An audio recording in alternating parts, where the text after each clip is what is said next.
Bismillahir Rahmanir Rahim. In this video, we are going to be talking about chapter 2 of the book, which is secularization and secularism. And in this chapter, we are going to explore these concepts in depth and also try to see the history of the secularization in the West. And also, we are going to be seeing whether there could be something like Islamic secularism or not. So let's start.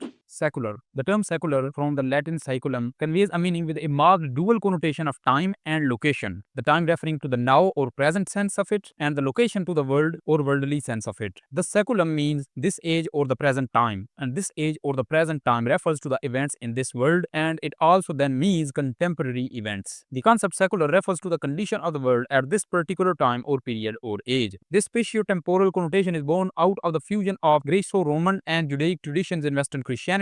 They think Hebrew vision of existence more congenial with the spirit of the times and denounce the Hellenic vision as a grave mistake. So they seek the de-Hellenization of Christianity, which we also talked about in the previous chapter. Quoting from page 16 of the book, it is this fusion of the mutually conflicting elements of the Hellenic and Hebrew worldviews which have deliberately been incorporated into Christianity that modern Christian theologians and intellectuals recognize as problematic, in that the former views existence as basically spatial and the later as basically temporal, in such wise that the arising confusion of worldviews become the root of their epistemological and hence also theological problems. Secularization. Secularization is defined as the deliverance of man, first from religious and then from metaphysical control over his reason and his language. Secularization encompasses the cultural aspects as well, for it denotes the disappearance of religious determination of the symbols of cultural integration. It implies a historical process, almost certainly irreversible, in which society and culture are delivered from tutelage to religious control and closed metaphysical worldviews. It is a liberating development, and the end product of secularization is historical relativism. Hence, according to them, history is a process of secularization. Again, quoting from page 17 of the book, it is the loosening of the world from religious and quasi-religious understandings of itself, the dispelling of all closed worldviews, the breaking of all supernatural myths and sacred symbols, the de-fatalization of history, the discovery of man that he has been left with the world on his hands, that he can no longer blame fortune or the Furies for what he does with it. It is man turning his attention away from the worlds beyond and toward this world and this time. These three are the integral components in the dimensions of secularization. If you can understand these three components properly, you can understand the whole chapter very easily. If you can't understand these, you are not going to understand this chapter at all, because this whole chapter is going to revolve around these three integral components: disenchantment of nature, desacralization of politics, and deconsecration of values. So what are these components? Let's define these. So disenchantment of nature. By the disenchantment of nature, they mean the freeing of nature from its religious overtones, and this involves the dispelling of animistic spirits and gods and magic from the natural world, separating it from God and distinguishing man from it, so that man may no longer regard nature as a divine entity and hence create historical change and development. Desacralization of politics. By the desacralization of politics, they mean the abolition of sacral legitimation of political power and authority, which is prerequisite of political change and hence also social change, allowing for the emergence of the historical process. Then deconsecration of values. By the deconsecration of values, they mean the rendering transient and relative all cultural creations and every value system, which for them includes religion and worldviews, having ultimate and final significance, so that in this way history, the future, is open to change and man is free to create the change and immerse himself in evolutionary process. So let's talk about the deconsecration of values. This attitude towards values means the relativity of his own views and beliefs, so the present man's rules and ethical codes of conduct which guide his own life will change with the times and generations. This attitude demands what they call maturity. Secularization is a process of evolution of the consciousness of man from the infantile to the mature states, and is defined as the removal of juvenile dependence from every level of society, the process of maturing and assuming responsibility, the removal of religious and metaphysical supports, and putting man on his own. So according to them, there is a difference between secularization and secularism. Secularization is a continuing and open-ended process, while secularism, like religion, projects a closed worldview. In secularization, values and worldviews are continually revised in accordance with evolutionary change in history, while in secularism, absolute set of values in line with an ultimate historical purpose having a final significance for man. Secularization denotes process, while secularism denotes ideology, and it is according to them. Secularization disenchants nature, desacralizes politics, and deconsecrates values, and these are the three integral components of secularization. Thus, it relativizes all values and produces the openness and freedom necessary for human action and for history. While secularism disenchants nature and desacralizes politics, but it never quite deconsecrates values, since it sets up its own system of values, intending it to be regarded as absolute and final. So the secularism and secularization are differing from one integral component. Quoting from from page 19 of the book. For this reason, they regard secularism as a menace to secularization and urge that it must be vigilantly watched and checked and prevented from becoming the ideology of the state. And quoting from page 20 of the book, the claim that secularization has its roots in biblical faith and that it is the fruit of the gospel has no substance in historical fact. Secularization has its roots not in biblical faith but in the interpretation of biblical faith by Western man. It is not the fruit of the gospel but is the fruit of the long history of philosophical and metaphysical conflict in the religious and purely rationalistic worldview of Western man. Westernization of Christianity. Of all the great religions of the world, Christianity alone shifted its center of origin from Jerusalem to Rome, symbolizing the beginning of the westernization of Christianity. From Muslim point of view, there are two Christianities, the original and true one and the Western version of it. Those who altered the original religion and departed from teachings of Jesus, peace be upon him, were creative initiators of Western Christianity, the Christianity known to us. Christianity and/West secularization. The modern interpretation is nothing but conjecture. The evidence of history shows early Christianity as consistently opposed to secularization. The separation of church and state was never the result of Christianity to bring about secularization, but on the contrary, it was the result of Western philosophical attitude set against the anti-secular encroachment of ambivalent church. So here is the overview of difference between secularization and the early Christianity. Secularization preaches open worldview, while Christianity preaches closed worldview. Secularization deconsecrates values. Christianity did not deconsecrate values, including idols and icons. It assimilated them into its own mold. Secularization desacralizes politics, while Christianity involved consciously in sacral legitimation of political power and authority, which is anathema to the secularizing process. So the Christianity is opposed in these two integral components of secularization. So how can they say secularization has its roots in biblical faith? Now, these are two integral components. Only one is remaining, and that's what we are going to talk about now, which is disenchantment of nature. So this is the process of secularization in short. First of westernization of Christianity, which is the misapplication of Greek philosophy in Western theology and metaphysics, and then 17th century scientific revolution enunciated by Descartes, who opened doors to doubt and skepticism. And 18th and 19th centuries, it led to atheism, agnosticism, utilitarianism, etc. And then Christianity has failed to resist secularization, so theologians are urging Christians to join it. Secular world, fruit of gospel. They claim that the historical process that made the world secular is the fruit of the gospel, so that they can extricate Western Christianity from its own self-originated dilemmas. It is ingenious claim but also self-destructive. This claim means that for the past 2 millennia, Christians, including their saints, theologians, and scholars, had misunderstood and misinterpreted the gospel and had misled Christians in their spiritual and intellectual history. And this is in fact what they who make the claim say. If what they say is accepted as valid, then how can they be certain that those same people did not also misunderstood, misinterpret, mistake, and misled on the paramount vital matter of the religion and belief itself, on the doctrine of Trinity, on the doctrine of incarnation, on the doctrine of redemption, on the reporting and formulation and conceptualization of the revelation? What they say means that God sent his revelation to man when he was in his infantile stage of evolution, and when man matures, he finds dogmatic and doctrinal conceptualizations of infantile man no longer adequate for him to express his faith in his time, and so he must develop them as he develops. Why should God send his revelation to infantile man and not to mature man, especially since God, who created man, must know the stage of growth at which he was at the moment of revelation? They may answer that God did not send his revelation to mature man but to infantile man instead, precisely in order to initiate the process of maturing in him. But then, even in his allegedly mature stage in this modern secular age, Western man is still inadequately informed about God and still groping for a meaning in God. The Western man who believes in this version of Christianity must either admit that man is still infantile, or that the revelation or the conceptualization of its meaning and purpose is from the very beginning necessarily inadequate. Quoting from page 25 of the book, as regards the revelation itself, it would be impossible for them to ascertain beyond doubt that it was reliably formulated and reported, for there exists other reports apart from that of Saint Barnabas, and both from the ante-Nicene and post-Nicene fathers, which contradicted the report on which the conceptualization, which became the official version of Christianity now known to us, is based. Western man's experience. Western man always regard his culture and civilization as man's cultural vanguard and his own experience and consciousness as representatives of the most evolved of the species. They view human history and development and religion with this attitude. We reject the validity of the truth of their assertion and speak on our own behalf. Quoting from page 25 of the book, Islam totally rejects any application to itself of the concept secular or secularization or secularism, as they do not belong and are alien to it in every respect, and they belong and are natural only to the intellectual history of Western Christian religious experience and consciousness. Knowledge about religion and religious experience is not merely obtained by purely rational speculation and reflection alone. Metaphysics is a science of being involving not only contemplation and intellectual reflection, but is based on knowledge gained through practical devotion to that being whom we contemplate and sincerely serve in true submission according to a clearly defined system of revealed law. Religion is the fundamental element in human life and existence against which secularization is working. Quoting from page 26 of the book, now in their case, it seems that they have found it difficult to define religion except in terms of historicity and faith vaguely expressed, and have accepted instead the definition of their secular authorities who, when they speak of religion, refer to it as part of culture, of tradition, or the system of beliefs and practices and attitudes and values and aspirations that are created out of history and the confrontation of man and nature, and that evolve in history and undergo a process of development just as man himself evolves and undergoes a process of development. In this way, secularization will of course be viewed by the theists among them as a critical problem for religion precisely because man believes that his belief cast in a particular form is real and permanent, whereas in point of fact, at least according to the modern theists, it must change and develop as man and history develop. Now, the view that religion undergoes development in line with human evolution and historicity is indeed true in their case. We say this because although Western Christianity is based on revelation, it is not a revealed religion in the sense that Islam is. According to Islam, the paramount vital doctrine of Western Christianity, such as the Trinity, Incarnation, and the Redemption, and other details of dogma connected with them, are all cultural creations. Quoting from page 27 of the book, not only the Holy Quran, but sources arising within early Christianity itself, as we have just pointed out, denied their divinely inspired origin in such wise that these denials, historically valid as succinct evidence, present weighty grounds for doubting the reliability and authenticity of the reporting and subsequent interpretation and conceptualization of the revelation. Holy Quran confirms that God sent Jesus, peace be upon him, revelation in the form known as Al-Injil, the Evangel, but denies the authenticity of the revelation as transmitted by followers of some of the disciples. Jesus was sent to correct the deviation of children of Israel and inform the coming of universal religion Islam. God did not charge Jesus with new religion called Christianity, but it was some other disciples who departed from the true teachings and began preaching a new religion. This can be seen that Christianity has no revealed law, Sharia, expressed in the teachings, sayings, and model actions, Sunnah of Jesus. Christianity developed gradually its system of rituals by assimilation from other cultures and traditions. Since it had no revealed law, it had to assimilate Roman laws, and since it had no coherent worldview projected by revelation, it had to borrow from Greco-Roman thought. So here is the difference between Christianity and Islam. Christianity partly based on revelation but not a revealed religion, while Islam is a revealed religion. Christianity was not named Christianity from the beginning, while Islam was given the name Islam from the very beginning. Christianity developed gradually its system of rituals by assimilation from other cultures and traditions, while Islam has its own clear vision of God, the universe, of reality, of man, and its own interpretation of reality. Christianity assimilated Roman law as it did not had its own revealed law, while Islam had revealed law in Quran and Sunnah from the very beginning. Christianity borrowed the worldview from Greco-Roman thought, while Islam has its own worldview and vision of hereafter. Christianity viewed reason as detrimental to faith and made love the basis of faith, while Islam views faith as the result of using intellect, which is same as reason in Islam, and the word used for both of these is aql in Islam. Quoting from page 31 of the book, though some of us use the terms tradition and traditional in the context of Islam, yet these terms do not and are not meant to refer to the kind of tradition that originated in man's creative activity, which evolves in history and consists of culture. They always refer to the Holy Prophet, whom may God bless and give peace, and to the religious way and method of the prophets of Abrahamic tradition, and this tradition is originated by revelation and instruction from God, not created and passed on by man in history. So now we who follow that religious way and method are following that tradition. Now we are going to see the Islamic point of view on the three integral components of secularization. First off, the deconsecration of values. Islam completely rejects the notion of deconsecration of values, if that were to mean the relativization of all values continually recurring in history as they mean. Islam certainly deconsecrates all values in sense of all un-Islamic values, in the sense of values that run counter to Islam and run counter to the truth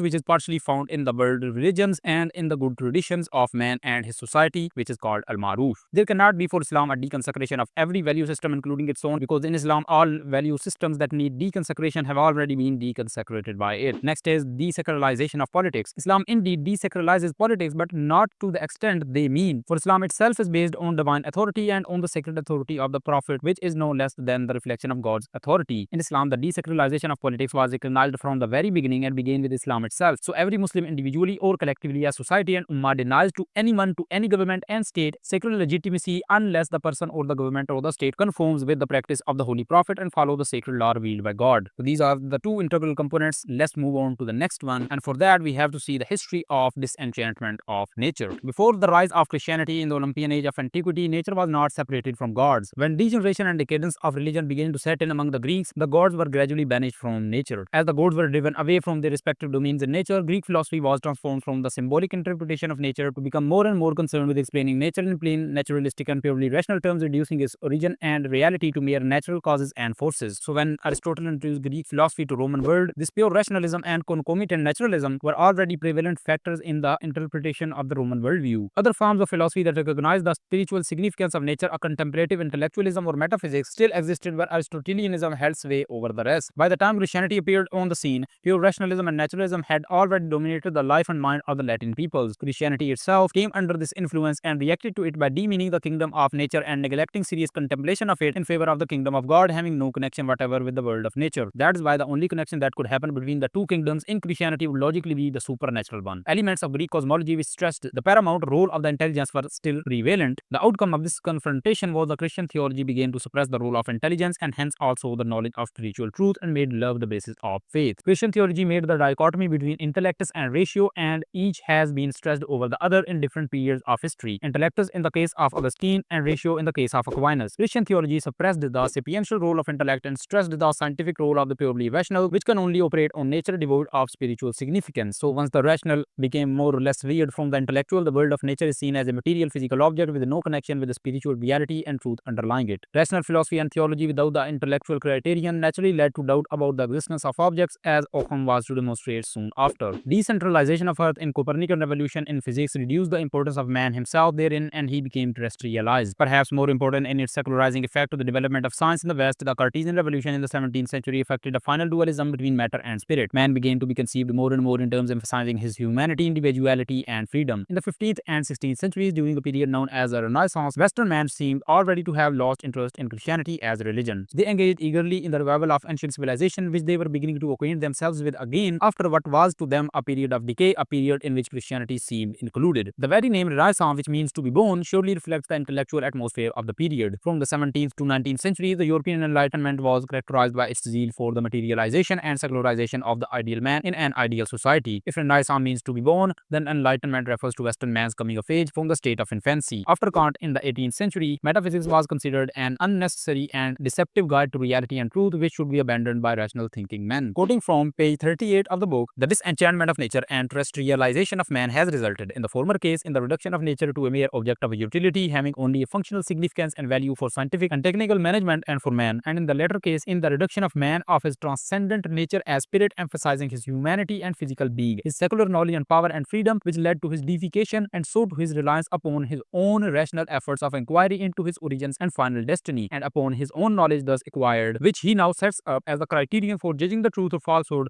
of his own assertions. So now, after knowing all that, we can go to the third integral component, disenchantment of nature. It is clear then that the disenchantment of nature, understood in the sense derived from the historical development of secular philosophy and science and its influence upon Western Christian theology as sketched above, is most certainly opposed to the Islamic view of nature. Islam disenchanted nature, but only in the sense of and so far as banishing the animistic and magical superstitions and beliefs in false gods from nature, where indeed they do not belong. Islam did not completely deprive nature of spiritual significance, for it sees in creation, in the heavens and the earth, and what lies between, in the cosmos and inside man himself, and in everything the signs of God. The Holy Quran declares the whole of nature as open book to be understood and interpreted. The Holy Quran also says that those among mankind who possess intelligence, insight, understanding, discernment, knowledge, know the meaning of that book, for nature is like a book that tells us about the Creator. It speaks to man as a revelation of God. The Holy Quran description of nature and man, both in their outward manifestation and their inward hiddenness as ayat, is self-explanatory in that respect. Man must treat nature justly. There must be harmony between him and nature. Quoting from page 41 of the book, the phenomenon of Islam and its impact in the history of world cultures and civilizations did, in our view, bring about the proper disenchantment of nature and the proper desecularization of politics and the proper deconsecration of values, and hence without bringing about with it secularization. Quote unquote Islamic secularism. Secularization expresses a worldview that Islam fundamentally rejects. The nearest equivalent to the concept secular is connoted by the Quranic term of al-hayat al-dunya, the life of the world or the worldly life. The word dunya, derived from dana, conveys the meaning of something being brought near, so that the world is that which is brought near to the sensible and intelligible experience and consciousness of man. The Quranic concept of al-hayat al-dunya, the worldly life, highlights the distractions of this life compared to the eternal hereafter al-akhirah. The Quran does not condemn the world itself, but warns against being consumed by its distractions. The world is seen as a sign of God, and its true purpose should be understood in alignment with the hereafter. The world cannot develop as it is already perfect. Only life in the world can develop. Development of life in the world is that which leads to success in the hereafter, for there is no meaning to development unless it is aligned to a final objective. So here is a difference between Islamic al-hayat al-dunya concept and secularism. In Islamic concept, nature and world are considered signs of God, while in secularism, nature and world are not considered signs of God. Islamic concept warns us about the distracting nature of life of this world, while in secularism, life of this world is the only important thing. In Islamic worldview, success in the hereafter is the most important thing, while in secularism, success in this world is the most important thing. Islam encouraged contemplation over the ayats, signs in the nature and the world and everything else, while secularism encouraged to use nature to our benefit, even if that means exploiting it, because nature is no longer considered quote-unquote sacred. Quote-unquote quote-unquote Islamic Christianity. The integral components which represent the dimensions of secularization do not in the same sense represent themselves to Islam in spite of the fact that they exhibit great similarities. In the same way that a Christian and a Muslim are basically the same insofar they are human beings and believe in religions which are closely similar to one another, yet it cannot be said because there are apparent similarities between their religions that there could be such a thing as a Christian Islam or Islamic Christianity. Whatever Islamic Christianity or Christian Islam is, it is definitely neither Christianity nor Islam. Christianity is Christianity and Islam is Islam. Quote-unquote Islamic secularism. So it is manifestly error for Muslims to speak of such nonsense as, for example, Islamic socialism or socialism in Islam. Socialism is a separate secular ideology and there can never be such a reality as Islamic socialism or socialism in Islam. Parallels between Islam and other ideologies, e.g. socialism, must be understood within an Islamic framework. Such overlaps do not redefine Islam but instead highlight Islam's inherent social, political and economic dimensions. So here is the wrong way of interpreting the similarities between Islam and socialism as Islamic socialism, and here is the right way of interpreting the similarities between Islam and socialism as social economic dimensions of Islam. Next is Islamization. Islamization liberates man from magical, mythological, animistic and secular influences that control reason and language, aligning him with Islamic principles. The man of Islam is he whose reason and language are no longer controlled by magic, mythology, animism, his own national and cultural traditions opposed to Islam and secularism. Islamization is liberating because since man is both physical being and spirit, the liberation refers to his spirit. The liberation of the spirit harmonizes the physical self with nature and facilitates a return to man's original state of existence, which is fitrah. It is not an evolution but a devolution to man's original nature, as the spirit is inherently perfect while the physical self is prone to ignorance and forgetfulness. Islamization of language. Language, thought and reason are closely interconnected and are indeed interdependent in projecting to man his worldview or vision of reality. Islamization starts with the reform of language, as language, thought and reason are interconnected. Arabic, preserved through the Quran, remains the standard for conveying Islamic knowledge. Islamic meanings are derived from the Quran and do not evolve with social change. Issues of perceived irrelevance in Islam stem from forgetfulness, nisyan, which causes ignorance, jahl, and not from inadequacy in the religion. Forgetfulness and ignorance are results of de-Islamization. De-Islamization occurs through the infusion of alien concepts, pre-Islamic traditions, and secularism, leading to confusion, ignorance, and deviation from Islamic principles. So here is the difference between Islamization and secularization. Islamization liberates the body as well as the spirit, while secularization makes the claim of liberating the body. Islamization is more of devolution to man's original nature or state, which is fitrah, while secularization is the evolution of man away from God and spirit. Secularization versus secularism. Western theologians have made a distinction between secularization as historical process and secularism as ideology, and also secularization as open worldview and secularism as closed worldview. But there is also some convergence between these two. However, secularization can also function as an ideology depending upon how it is interpreted. Number one, if ideology means a general set of ideas without state implementation, secularization is also ideological. Number two, if ideology involves a worldview adopted by state, secularization qualifies as an ideology since it actively shapes society and projects philosophical programs including secular relativism. So secularization then, in the way they have conceived it, is not different from secularizationism, which is ideology of secularization, ism and ideology. They also say that every ism is an ideology, but we say that not every ism is ideological in the second sense of concept ideology. When ism is suffixed to secular or capital or social or nihil, it denotes an ideology. But when ism is suffixed to real or rational, it does not denote an ideology in this sense, irrespective of the academic distinction made between the open worldview projected by secularizationism on the one hand and the closed worldview projected by secularism on the other. Both are equally opposed to the worldview projected by Islam. Quoting from page 48 of the book, so in this book, therefore, and particularly with reference to its title, Islam and Secularism, the term secularism is meant to denote not merely secular ideologies, such as, for example, communism or socialism in its various forms, but encompasses also all expressions of a secular worldview, including that projected by secularization, which is none other than a secular historical relativism, which I have called secularizationism. And that is the end of this chapter. And I know there was a lot of stuff in this chapter, but obviously we also learned a lot of stuff in this chapter. And the next chapter, we are going to be talking about Islam, the concept of religion and the foundation of ethics and morality, definition of deen, and some other stuff.